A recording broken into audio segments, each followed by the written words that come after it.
મિત્રો, કોઈપણ નોકરી આપનારને સભ્યોનું KYC કરવા, તેમાં ફેરફાર કરવા, ટ્રાન્સફર ક્લેમ ફોરવર્ડ કરવા, ઓનરશિપ રિટર્ન એટલે કે ફોર્મ 5A ફાઇલ કરવા, એસ્ટાબ્લિશમેન્ટની બેઝિક ડિટેલમાં ફેરફાર કરવા વગેરે માટે DSC એટલે કે ડિજિટલ સિગ્નેચરની જરૂર પડે છે. ડિસેમ્બર 2015થી દરેક નોકરી આપનાર માટે આ ફરજિયાત કરવામાં આવ્યું છે કે તેઓ પોતાના બધા ઓથોરાઇઝ્ડ સિગ્નેટરીઝના DSC બનાવીને EPFO પોર્ટલ પર અપ્રુવલ માટે અપલોડ કરે. આ DSC ક્લાસ 2 અથવા તેનાથી ઉપરના હોવા જોઈએ.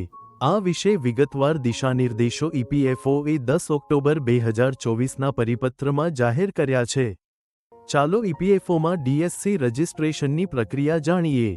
સૌપ્રથમ એમ્પ્લોયર્સ લોગઇનમાં જાઓ. એસ્ટાબ્લિશમેન્ટ ટેબને સિલેક્ટ કરો. DSC/E સાઇન પર ક્લિક કરો. જે પેજ ખુલશે તેના પર પહેલાથી રજિસ્ટર્ડ DSC અથવા E સાઇન દેખાશે. આગળ વધતા પહેલા તમારે DSC સાઇનર યુટિલિટી તમારા PC કે લેપટોપ પર ઇન્સ્ટોલ કરવું પડશે. તેના માટે સ્ક્રીનની ઉપર જમણી બાજુ લાલ રંગવાળી લિંકને ક્લિક કરો. અહીંયા જ હેલ્પ લિંકમાં તમને એક PDF ફાઇલ મળી જશે. તેને વાંચીને પણ તમે આખી પ્રક્રિયા સમજી શકો છો. તેમાં સમસ્યાઓના સમાધાન પણ આપવામાં આવ્યા છે. DSC સાઇનર યુટિલિટી ઇન્સ્ટોલ કર્યા પછી પાછા તે જ પેજ પર જાઓ. જે ઓફિસરનું DSC રજિસ્ટર કરવાનું છે તેમનું નામ, હોદ્દો અને મોબાઈલ નંબર લખો. PC કે લેપટોપ જેના પર આ પ્રક્રિયા કરી રહ્યા છો તેમાં તેનું DSC ટોકન અટેચ કરો.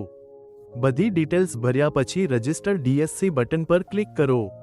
એક PDF જનરેટ થશે. તેની એસ્ટાબ્લિશમેન્ટના લેટરહેડ પર પ્રિન્ટ લઈ લો. આના પર ઓથોરાઇઝ્ડ સિગ્નેટરીનો મોબાઈલ નંબર લખો અને 3 સ્પેસિમેન સિગ્નેચર કરાવો. એસ્ટાબ્લિશમેન્ટની મહોર સાથે નિયોક્તા હસ્તાક્ષર કરી અને પોતાનું નામ પણ લખે. ધ્યાન રહે, હસ્તાક્ષર કરનાર નિયોક્તાનું નામ ફોર્મ 5A માં હોવું જોઈએ. જો નિયોક્તા પોતાને ઓથોરાઇઝ્ડ કરી રહ્યો હોય તો તેના આધારની ફોટોકોપી જેમાં તેનો ફોટો અને સરનામું સ્પષ્ટ હોય, લઈ લો. જો કોઈ અન્યને ઓથોરાઇઝ્ડ કરવામાં આવી રહ્યા હોય તો તેનું UN કાર્ડ અથવા આધાર લઈ લો. ફોર્મ 5A ડાઉનલોડ કરો. આ ત્રણેયની PDF બનાવીને અપલોડ બટનનો ઉપયોગ કરીને અપલોડ કરો.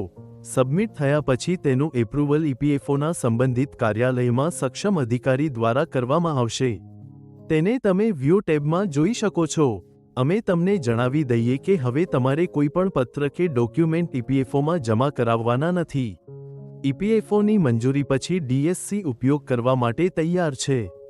હવે ઓથોરાઇઝ્ડ સિગ્નેટરી EPFO સંબંધિત તમામ પ્રમાણપત્રો કરી શકે છે. નોકરીદાતા જ્યારે ઈચ્છે ત્યારે વ્યૂ પેજ પર જઈને રિવોક બટન પર ક્લિક કરીને DSCનું ઓથોરાઇઝેશન સમાપ્ત કરી શકે છે અને નવા ઓથોરાઇઝ્ડ સિગ્નેટરીનો DSC રજિસ્ટર કરી શકે છે. આશા છે કે તમને DSCના રજિસ્ટ્રેશનની પ્રક્રિયા અને તેની ઉપયોગિતા સમજાઈ ગઈ હશે. જો તમને અમારા વિડિયો પસંદ આવે છે તો લાઇક કરવાનું અને ચેનલને સબસ્ક્રાઇબ કરવાનું બિલકુલ ભૂલશો નહીં. આભાર. જય હિન્દ.